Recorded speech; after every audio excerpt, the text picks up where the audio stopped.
Ester, capítulo 9. Os judeus matam os seus inimigos.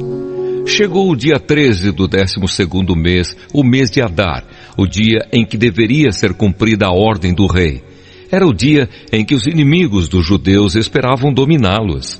Mas o que aconteceu foi o contrário. Os judeus derrotaram os seus inimigos. Em todas as cidades do reino onde havia judeus, eles se reuniram para atacar os que queriam matá-los. Ninguém podia resistir aos seus ataques, pois todos estavam com medo deles. Todos os oficiais das províncias, isto é, os chefes dos vários povos, os representantes do rei e os governadores das províncias ajudaram os judeus, pois tinham medo de Mordecai. A fama dele se havia espalhado pelo reino inteiro e todos sabiam que ele tinha muita autoridade no governo. E o poder de Mordecai ia aumentando cada vez mais. Portanto, os judeus fizeram com os seus inimigos o que queriam. Mataram todos com as suas espadas. Não deixaram ninguém escapar. Em Suzã, a capital, eles mataram 500 homens. Mataram também os 10 filhos de Amã, filho de Amedata, o inimigo dos judeus. Os nomes deles eram Parzendata, Dalfão, Aspatá, Porata, Adalias, Aridata, Parmasta, Arizai, Aridai e Vaizata. Mas os judeus não ficaram com os bens deles. Naquele mesmo dia, o rei foi informado de quantas pessoas haviam sido mortas em Suzã. Então disse a Ester: aqui em Suzã, os judeus mataram 500 homens e também os 10 filhos de Amã. E nas províncias, quantos eles terão matado? O que é que você quer agora? É só pedir.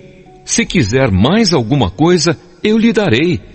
Ester respondeu: se for do agrado do rei, dê autorização aos judeus de Suzã para fazerem amanhã o mesmo que tinham ordem para fazer hoje.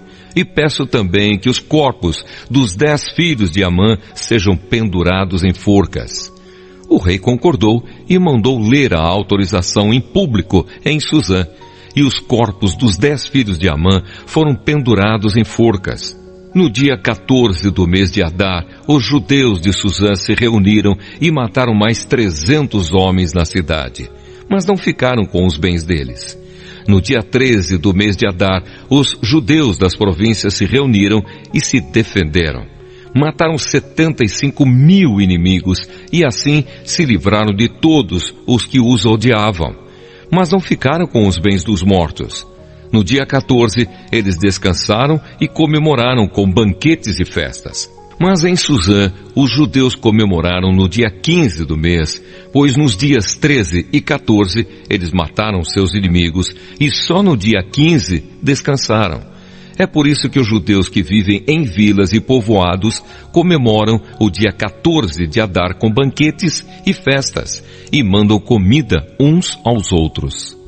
A festa de Purim.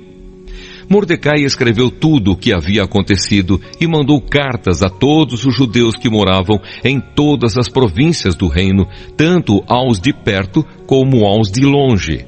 Nas cartas, ele ordenou que todos os anos eles comemorassem os dias 14 e 15 do mês de Adar, pois foi nestes dias que os judeus se livraram dos seus inimigos, e foi neste mês que a tristeza e o luto se transformaram em alegria e festa.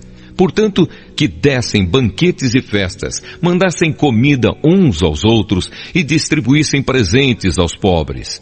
Assim os judeus, de acordo com o que Mordecai tinha escrito, começaram o costume de comemorar esses dias. Amã, filho de Amedata, descendente de Agag e inimigo dos judeus, tinha planejado acabar com eles e tinha mandado tirar a sorte. Chama-se isso de Purim, para resolver em que dia ia matá-los. Mas Ester foi falar com o rei e ele ordenou por escrito que o mal que Amã havia planejado contra os judeus caísse sobre o próprio Amã. Portanto, enforcaram Amã e os seus filhos. É por isso que esses dias feriados são chamados de Purim, que é o plural da palavra pur. Como resultado da carta de Mordecai e de tudo que os judeus tinham visto e das coisas que aconteceram, eles resolveram que eles mesmos, os seus descendentes e os que se convertessem ao judaísmo, seguiriam o costume de comemorar todos os anos esses 2 dias, conforme Mordecai havia escrito. Ficou resolvido que daí em diante toda a família judaica em todas as cidades das províncias do reino comemoraria a festa de Purim para que os judeus lembrassem sempre do que havia acontecido. Nunca, em qualquer época, deixariam de comemorar essa festa. A rainha Ester, filha de Abiail, também escreveu uma carta junto com o judeu Mordecai, dando todo o seu apoio à carta que Mordecai já havia escrito a respeito da festa de Purim.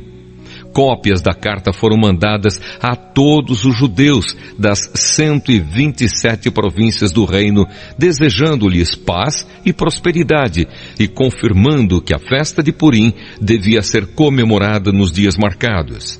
Assim como haviam marcado para si mesmos e para os seus descendentes dias de festas e de jejum, eles deveriam seguir essas ordens do judeu Mordecai e da rainha Ester. A ordem de Ester, confirmando as instruções para a comemoração de Purim, foi escrita num livro.